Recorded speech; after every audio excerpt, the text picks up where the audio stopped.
सभी को नमस्कार। आज हम लोग 3 टॉपिक पे डिस्कशन करेंगे और ये आपके 70 इंटरव्यू के लिए काफ़ी फ़ायदेमंद होगा। पहला जो आपका टॉपिक है वो है यूजीसी, जो विवाद चर्चा में रहा वो होगा। सेकेंड है आपका जो इस बार ग्रीनलैंड का मुद्दा जो चर्चा में रहा। और थर्ड होगा आपका पद्म पुरस्कार।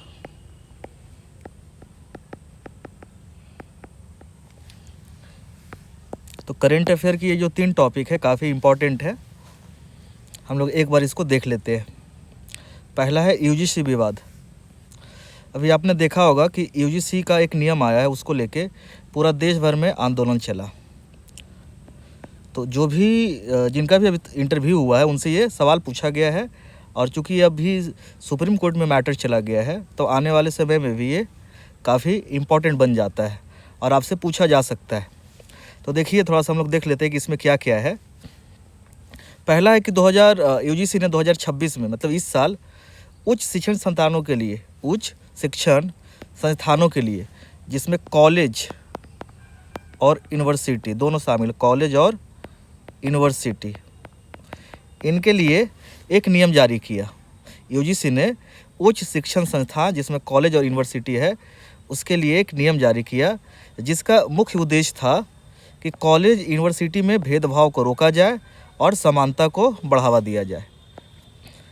ये जो नियम है ये यूजीसी ने जारी किया था। इस नियम में और क्या किया था? इस नियम में जो था कि जो भी संस्थान होंगे वे एक इक्विटी सेल बनाएंगे और इसमें इक्विटी ऑफिसर का नियुक्ति किया जाएगा। ये क्या करेंगे? ये जो ऑफिसर जो होंगे ये जाति, लिंग, धर्म, विकलांगता और क्षेत्र आदि के आधार पर जो भी भेदभाव होगा उनकी वो शिकायत को सुनेंगे। तो यही नियम था। तो आपसे नियम पूछा जा सकता है कि यूजीसी ने ऐसा क्या नियम लाया था जिसके वजह से विवाद हो गया, तो आपको यही बताना है। तो जब ये विवाद हुआ तो सरकार से पूछा गया कि आपने ऐसा नियम क्यों लाया जिससे कि ये भेदभाव को बढ़ावा दे रहा है। तो सरकार का कहना यह था कि इससे भेदभाव को बढ़ावा नहीं मिलेगा, बल्कि इससे कैंपस सुरक्षित रहेगी और समावेशी माहौल बनेगा। ये सरकार की स्टेटमेंट थी। तो आप इसे भी याद रखिएगा कि नियम क्या था, सरकार ने क्या कहा इसको लेके। अब सवाल उठता है कि फिर विवाद क्यों हुआ? देखिए कुछ पॉइंट हम लोग देख लेते हैं। विवाद जो हुआ उसमें कुछ शिक्षक, छात्र, संगठन, उनका कहना था कि जो भेदभाव की परिभाषा दी गई है इस नियम में, जो भेदभाव की परिभाषा है वो बहुत व्यापक है, मतलब अस्पष्ट है। उसको अच्छे से स्पष्ट नहीं किया गया है, जिससे समान वर्ग के जो छात्र होंगे ना उनको प्रॉब्लम होगी, समान वर्ग के छात्रों को दिक्कत होगी। और यदि समान वर्गों के छात्रों के साथ कोई प्रॉब्लम होती है तो वो शिकायत कहाँ दर्ज कराएंगे, क्योंकि उनके लिए कोई मंच का बात हुआ ही नहीं है।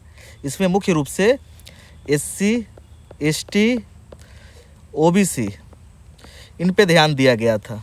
इन वजह से ये विवाद हुआ। कुछ लोगों का ये भी मानना था कि बहुत सारे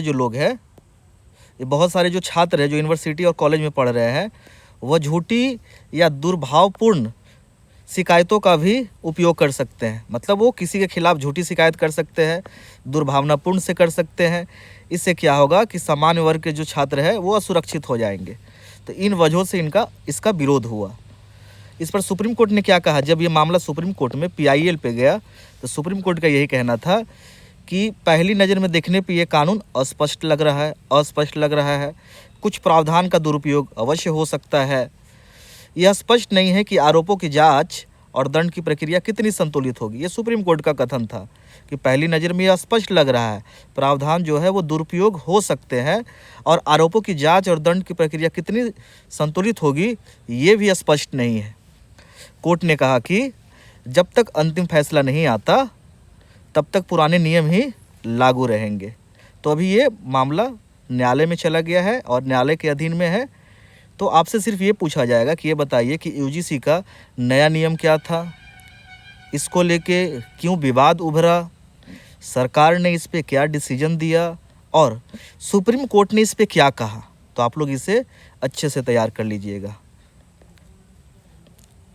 अब आते हैं दूसरा टॉपिक पे। दूसरा टॉपिक है हमारा पद्मश्री अवार्ड। याद रखिए बिहार में इस बार 3 लोगों को मिला है। आपसे फैक्चुअल सवाल के रूप में ये पूछा जा सकता है कि ये बताइए कि बिहार में कितने लोगों को इस बार पद्म अवार्ड मिला। तो आप बताइएगा 3 अवार्ड मिला है। तो किस तरह के अवार्ड मिले हैं? तो पद्मश्री अवार्ड मिले हैं बिहार में। पद्म भूषण हो या पद्म विभूषण हो, किसी को भी नहीं दिया गया है। बिहार के किसी भी लोग को पद्म भूषण और पद्म विभूषण नहीं मिला है। तो 3 लोगों का नाम भी याद कर लीजिए। हो सकता है ये भी पूछा जाए कि कौन कौन लोग हैं। तो पहला है श्री भारत सिंह भारती। श्री भारत सिंह भारती ये कला के क्षेत्र के हैं। दूसरा है श्री विश्व बंधु, ये भी कला के क्षेत्र के हैं। और तीसरा है श्री गोपाल सिंह द्विवेदी। श्री गोपाल सिंह द्विवेदी ये विज्ञान और इंजीनियरिंग के क्षेत्र के हैं। तो सबसे पहले याद रखिएगा कि बिहार के 3 लोगों को पद्मश्री मिला है और 3 लोगों को उनका नाम भी आप याद रखिएगा। अब कुछ पद्म अवार्ड 2026 के बारे में कुछ बेसिक्स फैक्ट्स याद रख लेते हैं। हो सके तो ये भी पूछा जा सकता है, लेकिन सबसे ज़्यादा बिहार वाला आप लोग याद रखिएगा। इस बार जो घोषणा हुआ है 131 लोगों को दिया जाएगा, जिसमें पद्म विभूषण जो है वो 5 लोगों को मिलेगा, पद्म भूषण 13 लोगों को मिलेगा और पद्मश्री 113 लोगों को। कुल महिला जो है पद्म पुरस्कार पाने वाली वो 19 है। और जो विदेशी हो, एनआरआई हो, पीओ हो, ओएसआई धारक है उनकी संख्या 6 है। मरणोपरांत 16 लोगों को मिलेगा और युगल रूप से 2 लोगों को। इतना नहीं पूछा जाएगा, लेकिन एक बार आप लोग देख लीजिए। हाँ, पद्म भूषण पाने वाले जो 5 लोग हैं इनका नाम याद रखिएगा। जैसे कि धर्मेंद्र सिंह देओल, ये कला के क्षेत्र थे, इनको मरणोपरांत इनको मिला है। केटी थॉमस है, सार्वजनिक मामलों में काम करते हैं, इनको मिला है। एन राजम कला के क्षेत्र के हैं। श्री पी नारायण ये साहित्य और शिक्षा के हैं। और श्री BS अच्युतानंदन, तो इनके बारे में याद रखिएगा। ये 5 लोग हैं जिनको पद्म विभूषण दिया गया है। अगला टॉपिक है ग्रीनलैंड मुद्दा। ये काफ़ी चर्चा में रहने वाला टॉपिक है और इंटरव्यू में बहुत सारे बोर्ड में जो बने हैं उनमें से ये जो सवाल है वो पूछा जा रहा है ग्रीनलैंड के बारे में। तो आपको इसको अच्छे से तैयार कर लेना है। पहला है कि ग्रीनलैंड की वर्तमान स्थिति आप समझ लीजिए। जो ग्रीनलैंड है वो डेनमार्क का एक अर्ध स्वायत्त क्षेत्र है। ये डेनमार्क का अर्ध स्वायत्त क्षेत्र है। अच्छा, ये विवाद में क्यों आ गया? ये विवाद में क्यों आ गया? तो अमेरिका के जो राष्ट्रपति है ट्रम्प जी, उनके बयान की वजह से। उनका कहना था कि यदि यूएसए ग्रीनलैंड पे कब्जा नहीं करता है तो भविष्य में रूस या चीन इस पर कब्जा कर लेगा। यदि यूएसए नहीं करता है तो भविष्य में रूस और चीन इस पर कब्जा कर लेगा। और उनका कहना था कि हम रूस या चीन को अपने पड़ोसी देश के रूप में देखना नहीं चाहते हैं। रूस और चीन को पड़ोसी देश के रूप में देखना नहीं चाहते हैं। और उनका ये भी दावा था कि जो ग्रीनलैंड है हाल के समय में चीनी और रूसी युद्धपोतों से घिरा हुआ है। ग्रीनलैंड चीनी और रूसी युद्धपोतों से घिरा हुआ है। तो ये उनका ट्रम्प का बयान था ग्रीनलैंड को लेके, इसलिए विवाद में रहा। लेकिन आपको बोलना है कि हालांकि अमेरिकी राष्ट्रपति का यह दावा सही प्रतीत नहीं होता, क्योंकि आप देखिए कि अगर वास्तविक स्थिति देखा जाए तो रूस और जो चीन है आर्कटिक क्षेत्र में सक्रिय तो अवश्य है। आर्कटिक क्षेत्र में सक्रिय तो अवश्य है, लेकिन ग्रीनलैंड उसके युद्धपोतों से घिरा हुआ नहीं है। यह कहना सही नहीं होगा। दूसरी तरफ देखा जाए तो ग्रीनलैंड में अमेरिका का एक सैन्य अड्डा भी है। तो ये कहीं ना कहीं उनके बयान के साथ में कॉन्ट्राडिक्शन दिखता है। आपसे क्वेश्चन क्या पूछा जा सकता है? जो क्वेश्चन बनेगा वो पूछा जा सकता है कि ग्रीनलैंड पे अमेरिका कब्जा क्यों करना चाहता है? ग्रीनलैंड पे अमेरिका कब्जा क्यों करना चाहता है? आपको बताना है कि सर, अमेरिका ग्रीनलैंड पे इसलिए नियंत्रण चाहता है कि आर्कटिक क्षेत्र में रणनीतिक रूप से, आर्कटिक जो क्षेत्र है ना वो रणनीतिक रूप से काफ़ी इम्पॉर्टेंट है। यहाँ से वह रूस और चीन की गतिविधियों पर नज़र रख सकता है, रूस और चीन की गतिविधियों पर।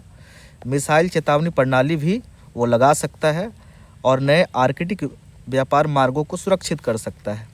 इसके अलावा ग्रीनलैंड में दुर्लभ खनिज संसाधन है, रेयर अर्थ मटेरियल है, जिसे अमेरिका चीन के प्रभाव से दूर रखना चाहता है। और आपको जैसे पता है कि क्लाइमेट जो चेंज हो रही है उसके वजह से आर्कटिक क्षेत्र जो है एक नया मार्ग बन सकता है। तो इन वजहों से यूएसए जो है वो ग्रीनलैंड पे कब्जा करना चाहता है। धन्यवाद।